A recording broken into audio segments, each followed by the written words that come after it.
O que é que a igreja fez para explicar o Javé dizer não a Jesus? Que era uma profecia que tinha que ser Aí, cumprida.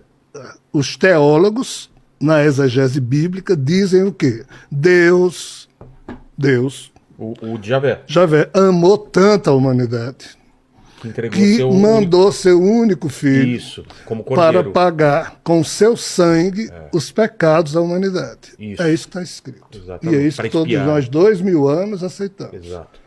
Mas nós Acabam somos... os sacrifícios antigos e tem esse cordeiro que faz o sacrifício máximo e definitivo. Aí nós somos seres racionais. Aí a pergunta é, você faria isso com seu filho?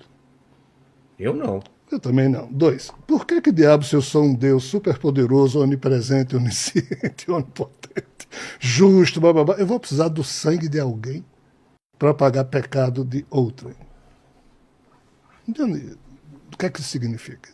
Isso não tem o menor sentido lógico. Então, todas as justificativas dos teólogos são absolutamente ridículas, simplórias, furadas e, o pior, desonestas sobre a lógica humana. Observe você via epistemologia, via ontologia, o que você quiser.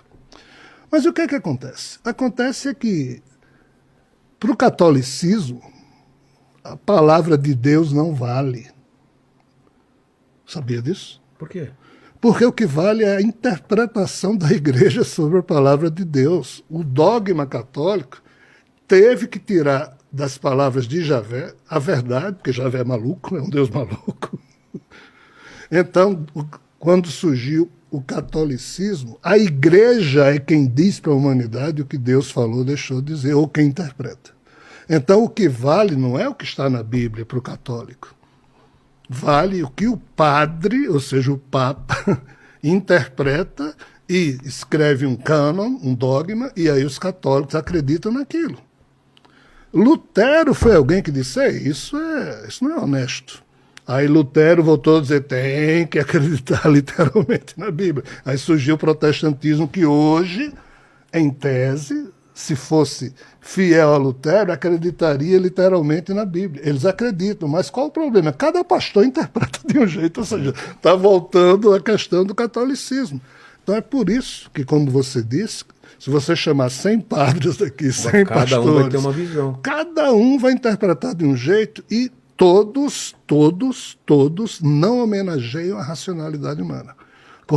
Porque nada do que eles dizem, se sair da questão de fé, respeita a lógica humana. Não para em pé. Não para em pé, cara.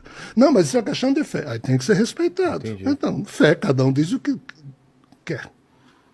Tá certo? Então... Mas onde o mal entra nisso, que você explicou? Eis o problema. O mal... É uma forma de tapar esses buracos? Não. As mitologias explicam redondamente bem o que a teologia, de forma quadrada, não consegue explicar. O que é que as mitologias dizem? E o que é a mitologia, meu xará Rogério? O que é a mitologia? Há cerca de 47 mil anos que o ser humano racional, porque o gene FOXP2 que surgiu no nosso neocórtex, desde então, minorias humanas foram organizando o pensamento e, ao longo dos últimos 20 mil anos, tradições orais começaram a ser criadas sob a forma de verso e rima para fechar bem a notícia, porque com métrica e rima, se você for transmitir oralmente mais fácil de decorar. Se alguém inventar qualquer coisa diferente, vai soar mal, etc. e tal. Então, assim...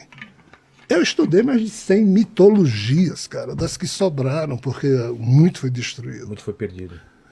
Dessas mitologias todas que eu estudei, fui obrigado a estudar, todas elas dizem algo muito claro. Que é o monomito.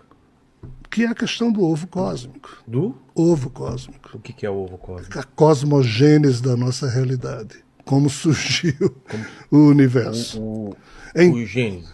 Todas elas falam que tudo surgiu através do mito do ovo cósmico. A própria ciência moderna, quando fala do Big Bang, que é uma sopa de quarks e gluons que eu lhe dei no presente inútil daquele saquinho, que ao se expandir, não é explodir, se expandir teria criado tudo isso que nós conhecemos, né? A ciência diz, não existia nada, de repente apareceu essa singularidade. A ciência apenas transformou o velho mito do ovo cósmico das mitologias no que ele chama de singularidade. Mas indo para o mal, o que é que as mitologias dizem?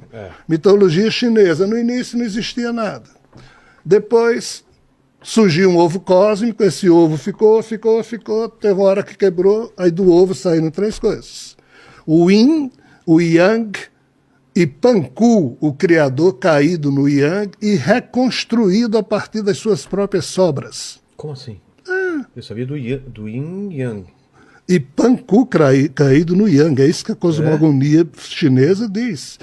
A hindu diz que não existia nada, surgiu o Anda, que em sânscrito Brahmananda, o ovo de Brahma, surgiram 2 locas e o criador Brahma caído em uma das locas, por isso que na mitologia se diz que tem o Brahma Loka, que seria um universo paralelo ao nosso, e o nosso é Buloka, universo biológico, o criador caído lá. Como é que esse criador caiu lá? Bem, eu poderia citar aqui 10, 12 mitologias falando do ovo cósmico. Sempre parecidos. Iguais. É mesmo? É. Ou seja, houve um problema na hora da criação da realidade na qual a gente vive. As mitologias dizem isso há muito tempo. Qual é o problema? O criador caiu. Ou seja... Essa queda significa o quê? Literalmente. Uma queda mesmo? Literalmente. É como se você fosse um criador quântico. Aí você cria uma massa de modelar realidades através da sua Kundalini espiritual. Com a vontade. Aí aqui é um campo de probabilidades, como diz a física quântica, e na hora que você joga a sua ideia para fazer um colapso quântico, transformar aquilo em realidade, aí você erra. Aí, segundo Todos falam então de um criador que erra. Que errou nesse ponto aqui. Aí é o seguinte, dentro do seu crânio tem 100 bilhões de neurônios, que é o seu cérebro. Aí imagine que a gente... Vou pegar uma jujuba dessa aqui, tá?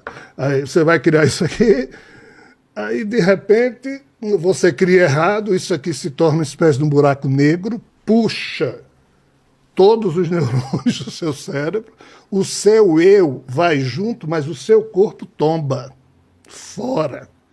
Aí quando isso aqui colapsa, cria uma blindagem que separa isso aqui do resto. Só que o seu eu, faz de conta que o seu criador, está lá dentro e os 100 bilhões de neurônios do seu cérebro, todos fragmentados pela queda, estão aqui dentro. Aí o seu eu se reconstrói com as partes podres de si mesmo. É isso que todas as mitologias dizem. Então esse ser se construiu mal. O fato de ter se construído mal... ou construído o universo mal? Ele construiu mal o universo. Ou tudo é a mesma coisa? Ele construiu mal o universo e se reconstruiu na parte interna do universo que ele criou da pior forma possível, porque a outra parte dele ficou lá fora. Aí esse ser, por ter surgido para a vida assim, ele faz tudo errado ou muito mal. Ele seria o próprio mal. Eu falei tudo isso para chegar no mal. Então as mitologias, diferentes das religiões... O mal vem do próprio Criador? O mal, o que nós chamamos de mal, veio de um erro do Criador que, sem maldade nenhuma... Não foi proposital. Não foi proposital. É isso que as mitologias dizem. Só que, entenda, mitologia existiu sempre, mas nos últimos 4.000 anos... Quando as religiões surgiram, o que as religiões fizeram? Cancelaram tudo. Por quê? Isso. Porque para criar uma nova mitologia? Sim, eles pegaram um dos entes mitológicos, que é esse criador caído, porque Javé é esse criador caído. O Javé, pai de Jesus... Quando que ele cai? Há 13,8 bilhões de anos, no início disso tudo. Quando ele cria tudo? É isso que as mitologias dizem. Não, mas na Bíblia tem algum momento que diz que Javé caiu? A Bíblia, no seu mito da criação... Sim. Não. Tá. A Bíblia já não é... A Bíblia coloca como ele sendo perfeito que não erra, né? Não, a Bíblia não coloca como sendo perfeito. A Bíblia diz o seguinte, A Bíblia toma o mito sumério-acadiano, chamado Enuma Elish, que é o mito da criação, copia e reproduz na Gênesis. Aquela parte de 7 dias, 6 Sim. dias e Aí, 7 mas dias observe, descansou. Deus ia fazendo as coisas, aí como é que a Bíblia diz? E depois que Deus fez tal coisa, ele viu que era bom. Exato.